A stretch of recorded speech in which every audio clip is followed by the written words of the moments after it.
எல்லாருக்கும் இன்றைக்கி நம்ம வந்து ரோட் சைட் காளான் தான் செய்ய போகிறோம். ஃபர்ஸ்ட் வந்து நல்லா கேபேஜ் குட்டி குட்டியாக கட் பண்ணிக்கிறேன். கட் பண்ணது எல்லாத்தையும் ஒரு பவுலில் ட்ரான்ஸ்ஃபர் பண்ணி நல்லா வாஷ் பண்ண போகிறேன்.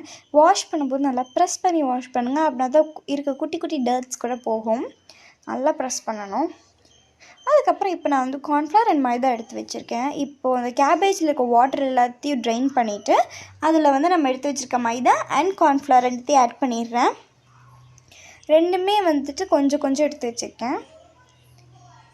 இப்போ வந்து நம்ம மசாலாஸ் ஆட் பண்ண போகிறோம். ஃபர்ஸ்ட் மிளகா பொடி, மஞ்சள் பொடி, garam masala, pepper and salt. இது எல்லாமே தேவையான அளவு ஆட் பண்ணிக்கலாம். இது எல்லாத்தையும் போட்டு நல்லா மிக்ஸ் பண்ண போகிறேன். எல்லா கேபேஜ்லேயும் நல்லா படுற மாதிரி மிக்ஸ் பண்ணணும். இந்த ஸ்டேஜ் வரும்போது நம்ம வந்து லைட்டாக தண்ணி ஊற்றணும். ரொம்ப லைட்டாக ஊற்றணும். நம்ம ஊற்றினோம்னா இந்த மாதிரி ஆகிடும். நல்லா மிக்ஸ் பண்ணி ஊற்றினோம்னா இந்த மாதிரி ஆகிக்கும். இப்போ வந்து ஒரு பேனில் எண்ணெய் ஊற்றி நல்லா ஹீட் பண்ணதுக்கப்புறம் இதை அப்படியே நான் வந்து ஃப்ரை பண்ணி எடுக்க போகிறேன். இதை நல்லா ஃப்ரை பண்ணணும். டீப் ஃப்ரை பண்ணணும். நீங்கள் நல்லா ஃப்ரை பண்ணி நான் எடுத்து வச்சிடுறேன். இந்த மாதிரி இருக்கணும். பார்த்தா தெரியுதா? இந்த மாதிரி இருக்கணும்.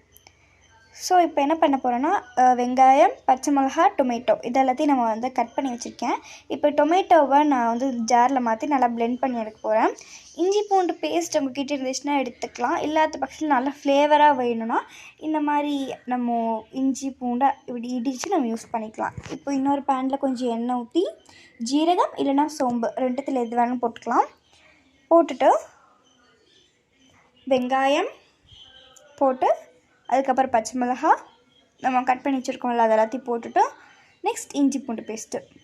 இது நான் பேஸ்ட்டாக அரைக்கல. நல்லா ஃப்ளேவர் இறங்கணுனால கொஞ்சம் அப்படி லைட் அந்த குண்டு குண்டாக இருக்கும். நம்ம சாப்பிடும்போது நல்லா ஃப்ளேவராக இருக்கும்.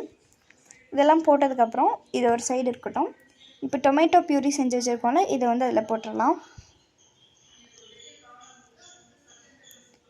இப்போது அதில் நம்ம வந்து மசாலாஸ் ஆட் பண்ண போகிறோம். மிளகா பொடி, மஞ்சள் பொடி, உப்பு நான் எடுத்து வச்சுருக்கேன்.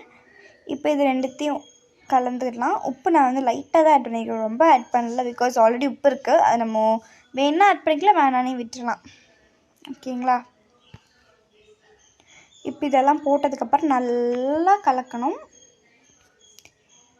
அந்த ஆயிலெல்லாம் வந்து நல்லா இந்த மசாலாவோட கலரில் இருக்கும்.